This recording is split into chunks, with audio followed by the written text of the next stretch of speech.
Welcome to Mythos Most Wanted, where ancient legends go on trial. Here, we don't just tell old stories.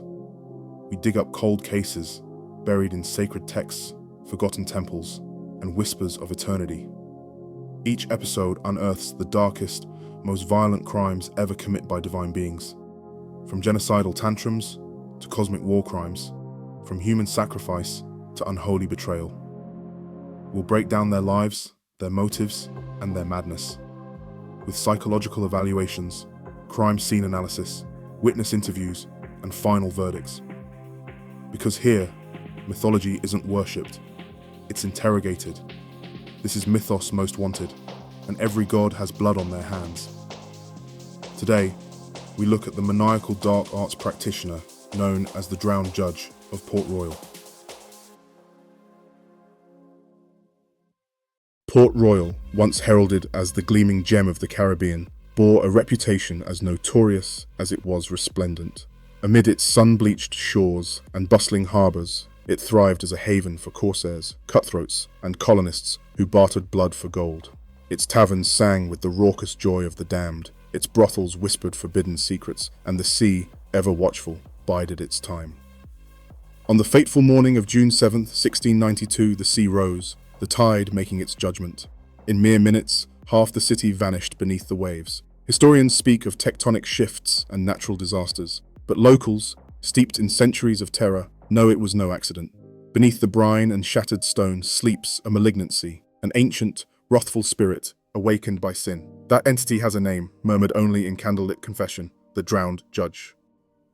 Port Royal's rise coincided with Europe's insatiable appetite for conquest. It became the pivot of imperial ambition and piratical decadence. Amid the maelstrom of avarice stood Admiral Thomas Rackham, a man once lauded for his bravery in naval engagements, and later shunned for his obsession with esoteric knowledge. While other officers drank to victory, Rackham pored over ink-stained tomes from forbidden libraries, his mind darkened by whispers of immortality and divine reckoning. Betrayed by his own superiors and denied a governorship he believed was his divine right, Rackham turned to rituals corrupted from the ancient Arawak and infused with European occultism. Deep beneath Fort Charles, in catacombs, carved by slaves and soaked in centuries of rot, he enacted a ritual of blood and brine, sacrificing 30 souls to the deep. His mutinous crew, horrified, seized him and chained his body high above the city. Yet, his corpse disappeared by nightfall. Soon thereafter, accounts emerged of a spectral mariner trudging through submerged alleys by moonlight, his uniform tattered but unmistakable. The sea obeyed his gaze, and wherever his presence lingered, death soon followed.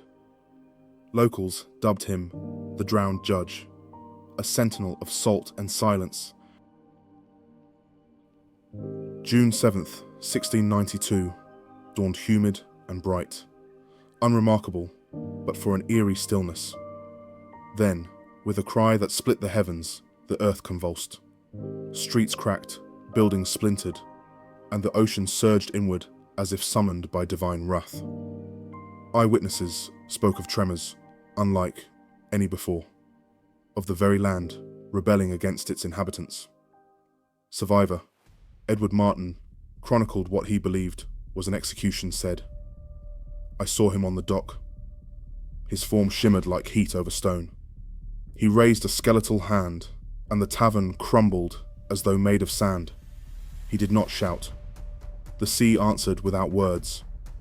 Modern seismologists attribute the catastrophe to a rare combination of earthquake and tsunami. Yet, anomalies persist. Dozens of exhumed skeletons showed marks unexplainable by natural trauma. Seared flesh bearing the emblem of a trident, eyes hollowed as if scoured by salt, and mouths choked with kelp. These were not merely the victims of nature, but of something far more deliberate. As centuries passed, the ruins of Port Royal grew silent, but never dormant. Throughout the 20th century, expeditions sent to chart its watery grave brought back more than relics. Divers emerged pale and trembling, some never diving again. Reports detailed eerie presences behind shattered cathedral windows, unidentifiable shapes drifting within sunken halls, and voices echoing with mournful Latin liturgies. A particularly harrowing entry from a 1978 sonar log records an entity moving underwater at unexplainable speed, over 47 knots, without a heat signature. 5 divers surfaced raving about organ music, ghostly processions, and a towering man in naval garb steering a phantom ship through the reef. Diver Carla Morgan gave one such testimony. There was a shipwreck, upright, shining like it was newly built. At its helm stood a man, rigid, unreadable. He vanished when I blinked. When I surfaced, blood dripped from my ears. Local fishermen abandoned the area. Boats refused to pass over the ruins. Salt crosses now mark their doors, and prayers once offered to saints now plead for invisibility. In an effort to comprehend the phenomena, criminal psychologist Dr. Malcolm Reed conducted extensive interviews with residents plagued by dreams, visions, and episodes of shared hallucination. His findings shook academic circles. "This is no mass delusion," Reed stated. "It is psychic infestation, an evolving mythology functioning like a virus. The entity known as the drowned judge thrives not in water, but in guilt. It is memory given agency." Profiler Janique Baptiste took the analysis further, charting the victims of supernatural events across bloodlines. Her conclusion? The spirit remembers. The punished are not chosen arbitrarily, but by their ancestry, descendants of those who enslaved, plundered, or betrayed the sacred. "It is systemic haunting," Baptiste declared. "It judges through lineage. It executes through remembrance." Despite its rebranding as a historical marvel, Port Royal remains a place of dread. Though partially restored, its air hums with invisible menace. Tourists speak of missing time, of strange lapses where entire minutes vanish. A child once found coughing seawater after playing on the sunlit dock. Another traced, unknowingly, the insignia of Rackham into the sand, an emblem no longer found in textbooks. Divers persist in hearing bells toll beneath the surf, bells from a church long destroyed. Some believe the drowned judge presides still in a courtroom built of coral and ruin, calling ancient debts unpaid.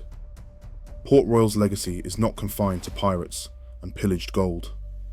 It is a cursed memory, a maritime limbo where history's sins still walk in spectral form. Beneath the crystalline waves lies a gavel still in motion, striking again and again upon bones and silt. The earthquake, perhaps, was not an end, but a summons, and somewhere below, the drowned judge waits, not to forgive, but to finish the sentence. In the fishing village of Old Harbour Bay, just miles from the ruins of Port Royal, a child named Amara Blake was born under an eclipsed sun during hurricane season. Locals whispered of omens, winds that shifted direction, fish that washed ashore with eyes glazed white, and bells tolling faintly beneath the surf. Her mother, a schoolteacher and devout Catholic, recalled giving birth to the sound of crashing waves, though the sea had stilled. The storm, she said later, waited for her scream. From infancy, Amara was different. Animals were calm in her presence. Water moved unnaturally near her skin. By the age of 9, she began having visions. Fragments of memory not her own. Bodies chained in ship holds. Flames swallowing villages. Masked men with blood-soaked ledgers. She would wake choking on seawater or clutching kelp in her fists. Her grandmother, a maroon elder, recognized the signs. "The sea has marked her," she said. "The judge has chosen his witness." At 15, Amara vanished for 3 days during a school trip to Port Royal's ruins. When she returned, she bore a strange scar on her forearm, 3 sharp lines forming a trident. She refused to speak of what happened, but her eyes had changed. She was not possessed, her grandmother insisted. She was awakened. The drowned judge had not cursed her. He had deputized her. Now, when corruption goes unpunished, when traffickers escape justice, when oil companies poison rivers, when politicians exploit the poor, Amara arrives. Not with violence, but with judgment. She walks through storms. She brings ancestral names to light. Criminals suffer inexplicable, drowning deaths in dry rooms. Their last visions? A ghostly figure in naval garb and a girl with eyes like saltwater lightning. At 17, Amara was arrested in Kingston after a well-known land developer mysteriously drowned in a rooftop pool, despite being alone and found with kelp in his lungs. The coroner's report was inconclusive. Amara was released within a week. Cameras caught nothing. Witnesses claimed the pool had frozen solid moments before it overflowed with seawater. Fearing supernatural escalation, the Jamaican government discreetly contacted criminal psychologist Dr. Malcolm Reed, now retired. Upon meeting Amara, he made one final notation. The judge has grown wise. He does not simply punish. He appoints Amara began to travel, drawn by instinct to places where generational sins festered. The canals of Venice, the shores of Benin, the plantations of the American South. Wherever she went, stories followed. Villains exposed. War criminals drowned in their bathtubs. Mass graves revealed under ancient estates. Survivors began calling her La Sentencia, the sentence. Yet Amara does not act in rage. She listens. She investigates. She makes the guilty speak, whether by confession, possession, or terror. Her tools are dreams and drowning. And always, when the moment of justice arrives, the sea responds. No one knows where she is now. Some believe she disappeared beneath the waves. Others believe she is the sea now, a vessel of wrath and balance. But the drowned bells of Port Royal ring louder with each passing year. The sentence, it seems, is not over. And the judge has an heir, another case closed. But in the world of gods, justice is never final. If you want more divine investigations, brutal truths, and mythological madness, don't forget to like, comment, and subscribe to Mythos Most Wanted. Your voice helps echo justice across the ages. And trust us, there are darker gods still waiting to be exposed. This is Mythos Most Wanted. See you in the next case file.